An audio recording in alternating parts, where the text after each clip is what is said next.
fact, from a peak to a valley, your perspective changes.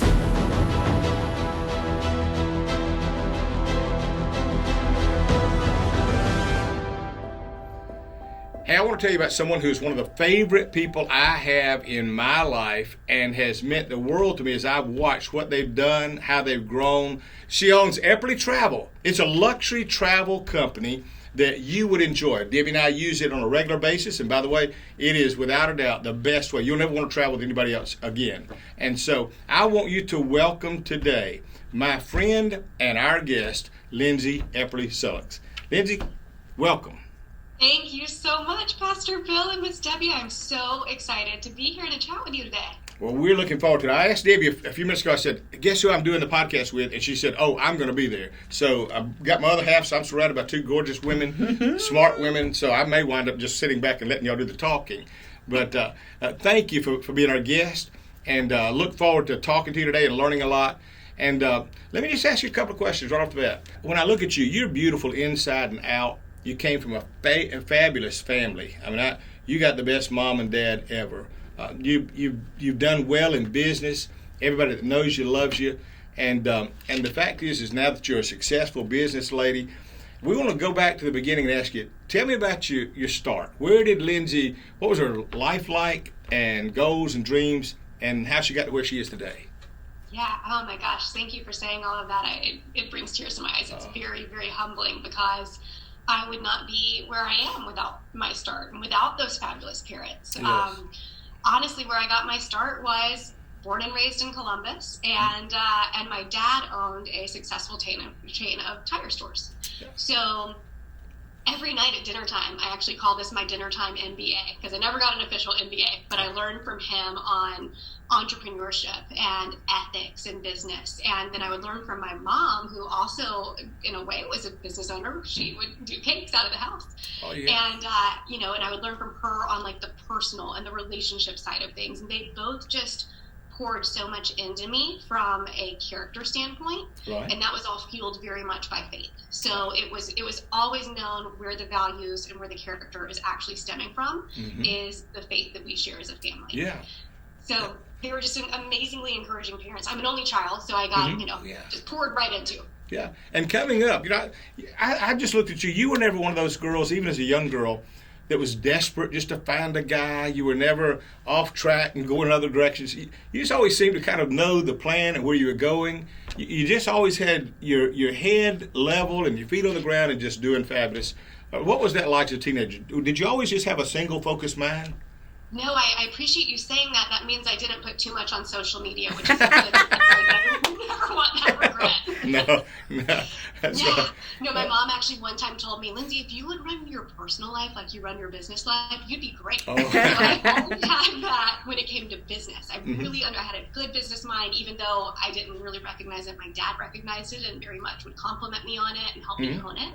Right. I was an English major, so I didn't, going into college, I loved writing. I still love writing. It was my first passion. Yeah.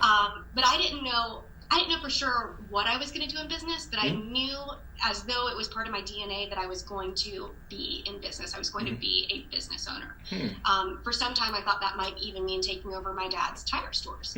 But he very much encouraged me, both my parents said, I'm very appreciative of this, to kind of find my own path. And as soon as I wound up kind of stumbling into the travel industry, I actually say it found me. That's when that singular focus just kicked into overdrive. So the personal life still took a little bit longer, but thankfully that character that they rooted in me was what kind of kept me coming back to my roots. Yeah, and you know what's funny? Your writing, when you mentioned that, I've read some things you've written, and you're a fantastic writer. I mean, literally, you could write a book. I was reading something you said one time, and I wasn't interested in doing it to start with, but by the time I got through reading it, I said, I got to go to that place. So listen to this. And it's just the way you were. You're fabulous there. When I mentioned a moment ago about luxury travel, I did not know what luxury travel was until we met Lindsey, and it spoils you. Oh, it does. It's you have been, and I know maybe one or two people that have been to a lot of places. You've been to so many and a lot of exotic places, luxury places. I just asked Bill, I said, I know we're going to ask her where she's been, what some of her favorite places she's went to. I want to know, where has she not been to? Because there's not many places, are there? A few places, right? No, there's so many places still to explore. I will tell you, my baby moon to Scotland got canceled because of the pandemic, so that's like top of my list right now. Right. Yeah. Now, where are some of the prettiest places you've been? Oh my gosh. I have been so fortunate in this job, and the fact is I actually stumbled into the job while I was still in college. So it was very funny. My very first FAM trip, they're familiarization trips as they're called in the industry. These are educationals where a group of advisors will go to a destination to learn it. My very first FAM trip occurred over spring break, and it was to Tahiti. So everyone else is spring breaking in Panama City as college students on a budget, and I'm staying at the St. Regis Bora Bora, looking around and going, someone's going to knock on my door and drag me out of here. This can't be me. This can't be my job. That's on our bucket list. Yeah, I got to see how the other half vacationed, even though that was not my normal lifestyle. Gosh. And I mean, man, the job has just afforded me a really cool gift of experience the whole world. Yeah, you have learned. I would think that it's an education like you couldn't buy. I mean, you've been in other cultures. You've been in all over the globe. Now, is there ever a problem with the language? Oh my goodness, yeah. I speak un peu de français, and that's not enough to get me around. So I don't know, that French minor that I thought I was going to get in college never came true. So I am very lucky that we specialize in 4- and 5-star getaways, which oftentimes means you have a private guide or at least a group guide of some sort. So it's very rare that I've been in a tricky situation where I haven't been able to get around. But I also think the more you travel, the savvier you become. So when you learn to pick up cues, even if you don't speak the language. So I'm not intimidated at all to go to a completely different country that is a completely different language. That's no longer a barrier to me. Wow. That is so cool. That and you know, when I look at the travel part and thinking about what you do, see, because I travel with a wonderful lady here that when we travel, there's 5 suitcases, 2 of them are with shoes, and the other 3 may have clothes, and we've often laughed at it. We said, I wonder how Lindsey travels. How do you travel? How many bags do you have?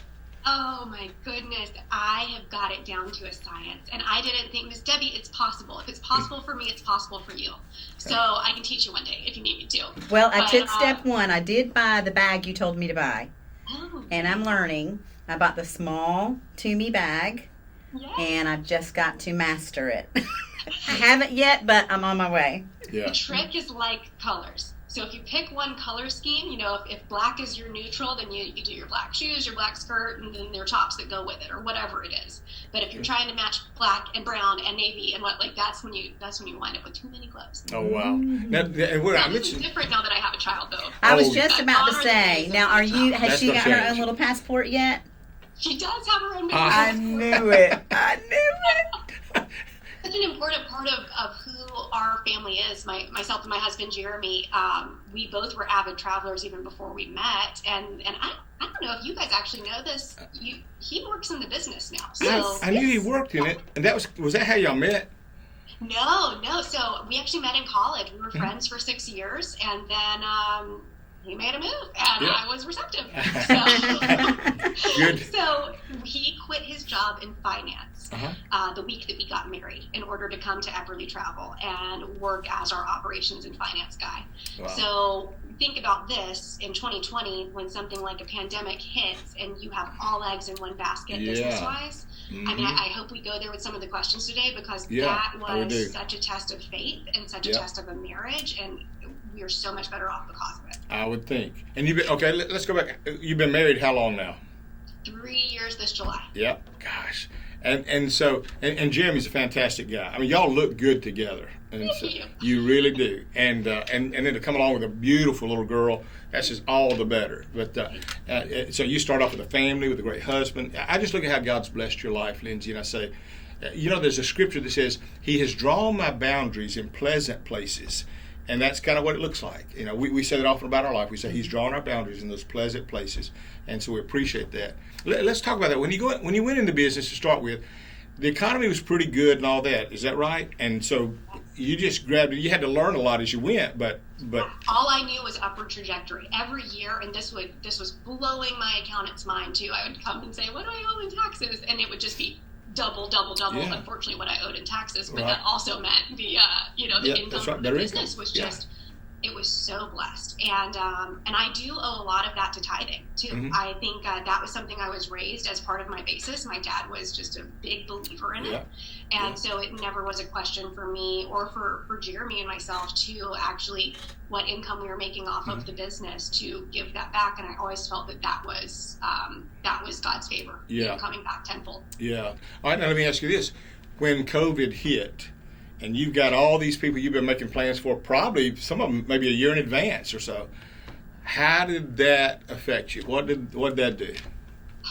That was leveling. I mean, there's not a word I don't think that could describe exactly how it felt. So imagine this. It's like March 12th, and we in the industry had known about COVID for a while because it was affecting our Italy and our China business, since that's where it started. And March 12th, and we're getting the news that the European Union is shutting down, and then it's the whole United States is shutting down, and I mean, it was just like there's no other feeling. And I was 5 months pregnant too, so that all eggs in one basket, and you've got a baby on the way. Time.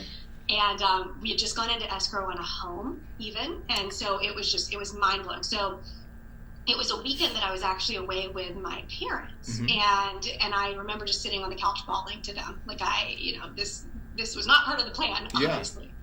And I picked myself up and went and took a bath so I could kind of clear my head. And by the time I came out, I had a plan for what I wanted Epperly Travel to do to give back to our travel industry and our community. And I very clearly felt God call during that time, you need to be a beacon.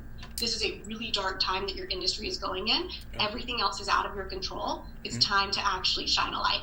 So we created a program from that. Actually, this makes me so emotional. We created a program from that has gotten us to where we are today, which is over double what we would have done in 2019. We're on track for that. I mean, it really, within the course of a year, and it's almost a year to the day, God turned those circumstances around. And I think it's because we followed his calling on being a beacon. So what did your program involve?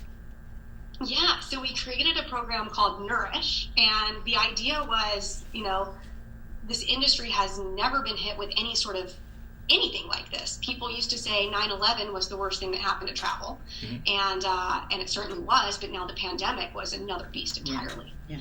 So Nourish was essentially, we opened up our community at Epperly Travel, the meetings that we were having, the conversations we were having, and we let anyone sit in on those and come and participate. So advisors and owners and team leaders from all over the U.S. and actually some even in Europe would attend these meetings, and we just collaborated together because it was community over competition, especially during that time. And we just ran it for a couple of months, and actually we shut it down the week before Mila got here, thankfully, because she was a month early.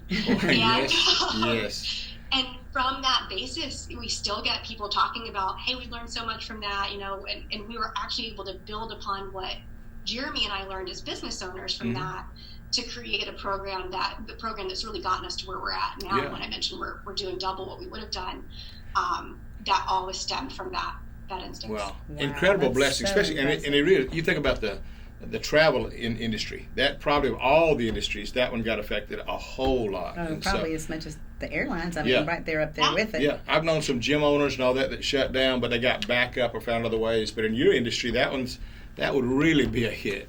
So from a business perspective and a leadership perspective, it was kind of a call to step up higher than I ever thought we would be called to. And so the decisions we had to make there financially, we walked away from the house because we didn't know how long this was going to last, and we took care of our employees. We didn't want to be in a nice new home and have let go our entire staff. Like it was conversations about people and relationships and what's going to matter in the long run. And that's just, it's paying off in dividends for everyone involved. You always took care of your people. I mean, you took care of both the clients that were getting their travel plans, but you took care of the team that was employed helping to put them together. We remember when I first did my book, and we were out in California, and I came into the hotel room, and there was you'd already arranged the room for us, but I came in and there was cookies on the table in the design of the front cover of a book. Make a break for it, cookies. It was the coolest thing ever. And I thought, only Lindsey. I'm telling you, the girl, You know how to do that and then some to add that excellence to it. And that's kind of been your philosophy. Tell me about that. What's your mindset toward your clients and your customers? Yeah. Thank you for asking that, because I've really looked at what Chick-fil-A does. And I've always said I want us to be the Chick-fil-A of the travel industry. So when you serve your team's going to serve your clients. When they're taken care of, your clients are going to be taken care of. So we consider our team just as much our clients as our actual end user. Right. So for us, our mentality is kind of that bottom-up pyramid of how can we make sure everyone is being, fulfilled. They're of course doing the job that they're hired to do and called to excellence, but ultimately at the end of the day, it's more about the human touch and the relationship that we have both with our team and with our clients. It's an extremely relationship-based business. Yeah, and you can feel it. You can feel it, but it picks up your heart. They say if a leader's been in a place over 3 to 4 years, suddenly the people working around them pick up their heart and their values. And so you can see it in your folks. And what is that saying you used to say, Lindsey? I think we talked about it several years ago. It was when you first were kind of taking over everything and becoming, the CEO. And it was something about from the start to the end. And I can't remember it, but it's like something about shutting the door or closing the door. Basically, it was, we're just not going to, this is what you've always done for Bill and I know for everybody else too. Doorstep.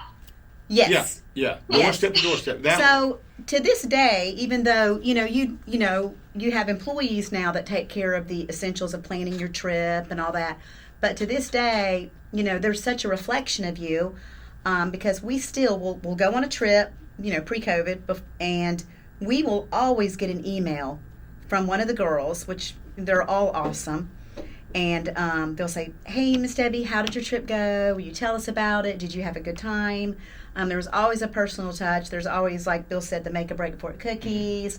One time we went in our hotel room in Hawaii, and I don't know to this day how you did it, but there was a huge family picture of all our kids. Yeah. And there's always just some type of a personal touch. Even if it's a business trip, if we went on a business trip, there's something personal there. And I just think it's not just that you sell the package, you service the person all the way through, or the family, and then check up on them. And I'm just so impressed by that. Thank you. It really is part of our core philosophy. It's so relationship. And if we didn't build a relationship with you, we wouldn't know what you valued. So we wouldn't know to put the book on cookies. So you almost don't even notice this, but we're kind of taking notes as we're having these conversations when we're planning your trips, and we're picking up on, all right, he's got a book coming out, or they just took a great family photo. Well, all right, scout or find out how we can get that. So we're playing a little bit secret agent. Yeah. It's noticed and really appreciated. And we recently just went to Florida for a couple days for Bill's birthday, and we were thrilled. Yes, it is packed, and there's so many people, but on the other hand, we were so happy to see people out. Out and enjoying life. I said, people want to get out of the house now. But, I just can't even imagine the travel, wanting to fly places. Yeah. You know what? It does make you, I heard this awesome quote the other day that when you're knocked from a peak to a valley, your perspective changes. And I think that that's all of us, not just the travel world, but, no one was unaffected by 2020. And so exactly what you're saying, I don't want to miss a beat of the reopening of things, don't take for granted that people are able to meet together again, and people are able to get on a plane again. It really does make you so much more grateful for what we thought were givens beforehand. That's right. Yes.